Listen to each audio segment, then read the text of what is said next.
Куме, чакам Девера да чуем какво ще каже. Кажи. Ракията е пивка и децата да са много. Така рече кума не, Девера.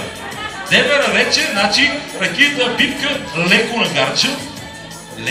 Леко на гарча и колко момченца. Добре. Те са видяха, колко. Така имам казал, 10, нали, защото едно юно, не може да добре. Така. Сега идвам тук при Иван. Си мислите, че ще го изпусна. Сега, значи, сте много нетърпеливи, благодаря много на комата, защото като се фърли така, като да почна да играе, значи няма спирка. И отивам тук при Милена и при Иван, хората, които ми се бяха безподобни. Прекрасен повод, какви са готини. Иван вече стана той като глава на семейството, веднага е готов. Така, ама живи аплодисменти. За Иван, така. И аплодисменти има. Сега искам повече аплодисменти за Милена, за Булката. Само да сте много готини. Куме, сега тебе няма да питам нищо. По-късно. Седни спокойно малко да виси от мен. Така, на кой да дам микрофона? Кажи, куме. На кой?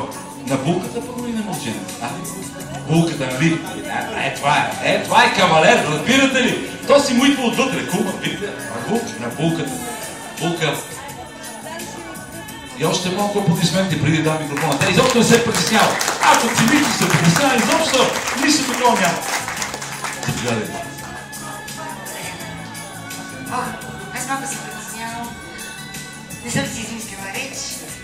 Този хубав ден за нас, толкова специален, искам да благодаря на всички присъстващи, всички гости, всички роднини, всички приятели, всичките тук сте наши близки и на хора, на които държим и се радваме, че присъствате на този ден.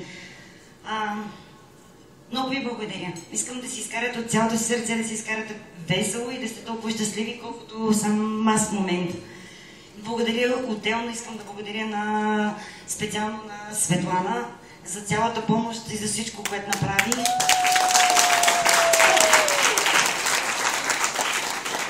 И вече на най-големия организатор, без който аз по принцип не мога, дори да има сватба и да няма, мама. Много ви благодаря за цялата помощ и за това вълшебно нещо, което направихте. Другото, което искам да кажа, ние сме направили една малка самоинициатива. На повечето хора съм споменала, може би има някой, на който съм пропуснала и не съм казала в базината. Има една кутия, не знам, някъде ще я позиционираме, ще изберем къде, в която кутия съответно всеки един от вас може да даде така или иначе букети. За мен, аз не исках да има, не е задължително по принцип да има, но ако някой прецени, че е искал да подари такова нещо, може да остави 2, 3, 5 лева, колкото той прецени в тази кутия. Утре ще съберем паричките и ще отидем в Дом майка и дете да купим всичко необходимо.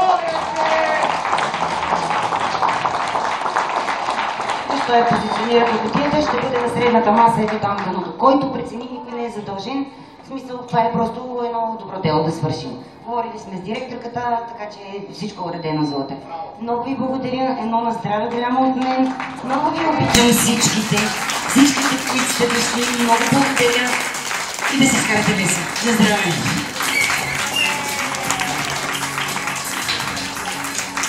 Ами, разбрахте за тази прекрасна инициатива на моето семейство, какво да кажа? Винаги прекрасна и винаги такава широка душа. Ами да пожелая, бъдете живи и здрави, все така да бъдете толкова отговорни към всичко, което става около вас. Не се съмнявам, че това ще бъде така.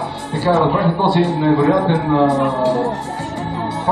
желание да заменят вашите букети с